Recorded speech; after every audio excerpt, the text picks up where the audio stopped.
नमस्कार. आज आपण 40व्या श्लोकाचा अर्थ जाणून घेणार आहोत. अशा प्रकारे श्रद्धावानाला ज्ञानाची प्राप्ती आणि त्या ज्ञानामुळे परमशांती प्राप्त होते असे सांगितले आहे. आता भगवंत श्रद्धाहीन व विवेकहीन संशयात्म्याची निंदा करीत आहेत.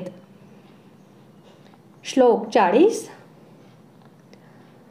अज्ञश्चाश्रद्दधानश्च संशयात्मा विनश्यति नायल्लोकोऽस्ति न परो न सुखम संशयात्मनः.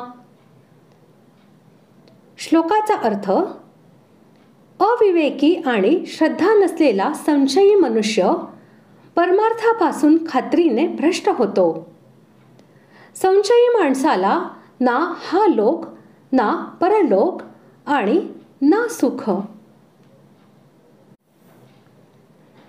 ज्या मनुष्यामध्ये सत्य असत्य व आत्म अनात्म पदार्थाचे विवेचन करण्याची शक्ती नाही, त्यामुळे जो कर्तव्य अकर्तव्य इत्यादीचा निर्णय करू शकत नाही, अशा विवेक ज्ञानहीन मनुष्याचे वाचक येथे अज्ञ हे पद आहे. ज्याला ईश्वराबद्दल व परलोकाबद्दल तसेच ते प्राप्त करण्याचा उपाय सांगणाऱ्या शास्त्रांबद्दल, महापुरुषांबद्दल व त्यांनी सांगितलेल्या साधनांबद्दल व त्यांच्या फलाबद्दल श्रद्धा नाही, त्याचे वाचक अश्रद्धधान हे पद आहे. आणि ईश्वराविषयी व परलोकाविषयी किंवा इतर कोणत्याही विषयी जो काहीही निर्णय करू शकत नाही, प्रत्येकाविषयी जो संशयी असतो, त्याचे वाचक संशयात्मा हे पद आहे. ज्या संशयात्मा मनुष्यामध्ये वरील प्रकारची अज्ञता व अश्रद्धा हे दोन्हीही दोष असतील, त्याचे वाचक येथे अज्ञ व अश्रद्धधान या दोन्ही विशेषणांसह संशयात्मा हे पद आले आहे. तो परमार्थापासून भ्रष्ट होतो असे म्हणून हे दाखविले आहे की वेदशास्त्र व महापुरुष यांची वचने व त्यांनी सांगितलेली साधने ही व्यवस्थित समजून न शकल्यामुळे ज्याला प्रत्येक विषयाचा संशय वाटतो, जो आपल्या कर्तव्याबद्दल निश्चय करू शकत नाही, जो प्रत्येक स्थितीमध्ये संशययुक्त असतो, तो मनुष्य आपले मानवी जीवन व्यर्थ दवडतो. या जीवनापासून मिळू शकणाऱ्या परमलाभापासून तो सर्वस्वी वंचित होतो. परंतु ज्या मनुष्यामध्ये प्रत्येक विषयाचे विवेचन स्वतः करण्याची शक्ती आहे, ज्याला वेदशास्त्र व महापुरुष यांच्या वचनांबद्दल श्रद्धा आहे, तो अशा प्रकारे नष्ट होत नाही.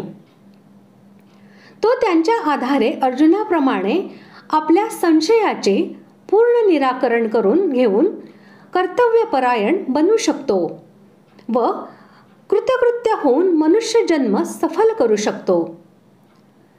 ज्याच्यामध्ये स्वतः विवेचन करण्याची शक्ती नसते, असा अज्ञ मनुष्यही जर श्रद्धाळू असेल, तर श्रद्धेमुळे तो महापुरुषांच्या सांगण्याप्रमाणे संशयरहित होऊन साधनपरायण बनू शकतो आणि त्यांच्या कृपेने त्याचेही कल्याण होऊ शकते.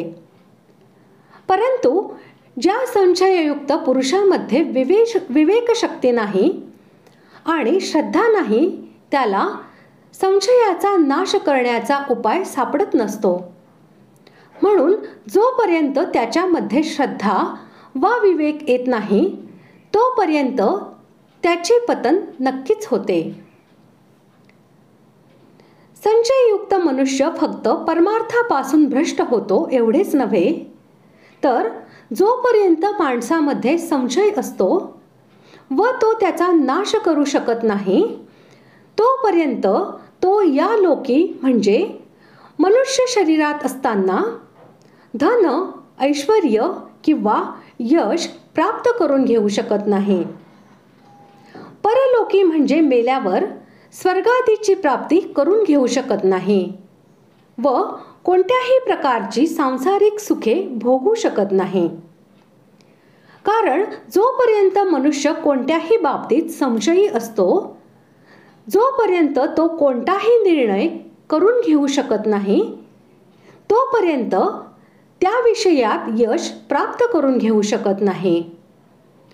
म्हणून मनुष्याने श्रद्धा व विवेक यांच्या आधारे या संशयाचा नाश जरूर केला पाहिजे. अशा प्रकारे आज आपण 40व्या श्लोकाचा अर्थ जाणून घेतला. पुढील भागात आपण 41व्या श्लोकाचा अर्थ जाणून घेऊया. धन्यवाद.